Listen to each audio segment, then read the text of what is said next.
everyone, I'm PJ with the Micronesia News Broadcast. On today's episode, I want to share with you 5 facts that we think you should know about the Compact of Free Association. So, let's get this episode started. So, 5 things that you should know about the Compact of Free Association. 1. It's not ending in 2023. 2. Postal services are not for profit. 3. Water and air are for defense. 4. Immigration is indefinite. It's going on. It's ongoing. And you should also know about JEMCO. So, let's go with fact number 1. So, fact number 1. The COFA, or the Compact of Free Association, is a perpetual agreement between the United States government and the government of the freely associated states, them being the Federated States of Micronesia, Republic of Palau, and the Republic of Marshall Islands. And the Compact of Free Association won't be ending contrary to popular belief, but the financial aid given to the island nations will be ending. Everything else practically remains the same. Fact number 2. Postal services are not for profit.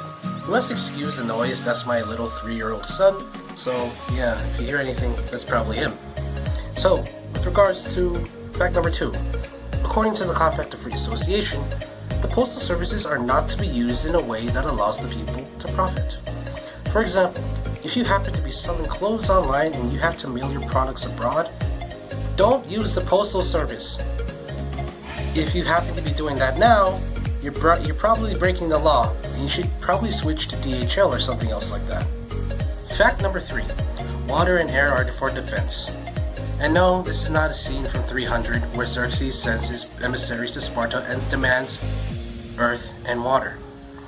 In the section of the Compact of Free Association dealing with the matters of military and defense, it falls upon the United States to have the sole authority and responsibility to defend the Federated States of Micronesia as if it was America itself.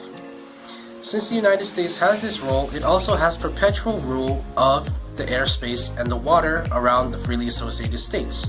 For defense purposes, of course. Fact number 4. Immigration is indefinite. Since the compact was implemented, and its amended version also, citizens of the freely associated states have been able to travel to the U.S. and reside in the United States as non-immigrants without much hindrance to them, and also vice versa to the United States citizens living in the FAS. So pretty much our citizens of the freely associated states can go and live there indefinitely so long as they are not committing a crime or they're facing public charges. Fact number 5. JEMCO. JEMCO, or the Joint Economic Management Committee, is a group of 5 individuals. It is made up of 3 American representatives and 2 Micronesian representatives. The committee reviews, audits, and approves the projects that will eventually find its way into the freely associated states. They meet up once a year to look over the numbers, identify the issues, and come up with recommendations to alleviate the problems. Here is our take. Roll the clip. For fact number 1, the compact doesn't end in 2023. Not only do I say this, but a bunch of other people say this. You know who else says it?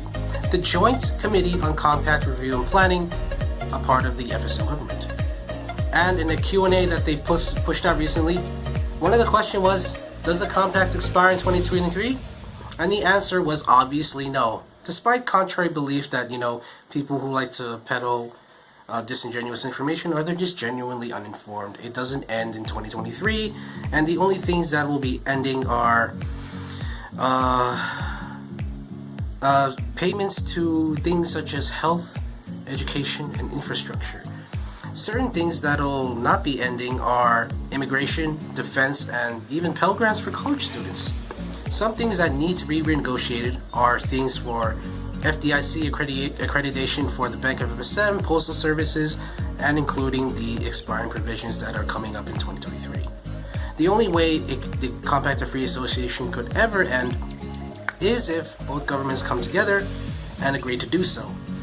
However, in a recent visit from the United States Secretary of State Mike Pompeo, he said the United States and Micronesia is ready to come together and negotiate on the expiring provisions of the compact. In regards to the second fact, as stated in Article 6, Paragraph 5 of the amending compact, it states more or less that the government will protect the postal services provided by the United States from being exploited for the monetary gain of organizations, individuals, and or commercial enterprises, including bulk posting of bulk mail, books, catalogs, goods, or materials. Which basically means you should not be sending your products through the mail if you actually intend to make some money off of it. Now, in my own honest opinion, that should change. We live in the middle of the blue continent. We should be able to exchange products to and fro without much hindrance. This is one of the provisions that may come under change after 2023 during the renegotiations. Fact number 3, air and water for defense. I'm pretty sure most people know that the water and airspace of our countries belong to the United States solely for defense purposes, and it has been so since the days from World War II afterwards, because the islands and the waters around our places fell under their stewardship even until today.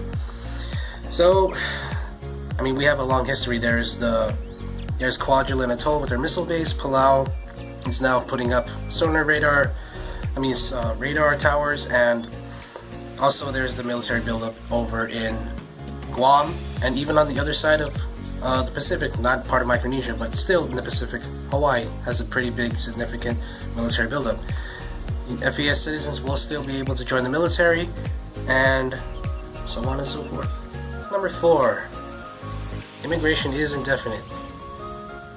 And during, when I quoted the Joint Committee on Compact Review, because they did a quick Q&A recently, which provisions continue indefinitely, and immigration rights. So I'm quoting here, it says, because of the special and unique relationship that exists between the United States and the Federated States of Micronesia, FSM citizens may be admitted to lawfully engage in occupation, study, and establish residence as non-immigrants in the U.S. and its territories and possessions. Laying down the law for you. Decision-making body that is the JEMCO are people who are responsible for allowing or not allowing projects that come into our nation. Like I said earlier, it is made up of 3 American reps and 2 Micronesian reps. The Americans, if they ever desire to do so, can always outvote the Micronesians no matter what. Wouldn't it be better for Micronesians if the playing field were to be leveled? Yes, the money may come from America, but it will ultimately affect how our lives will be.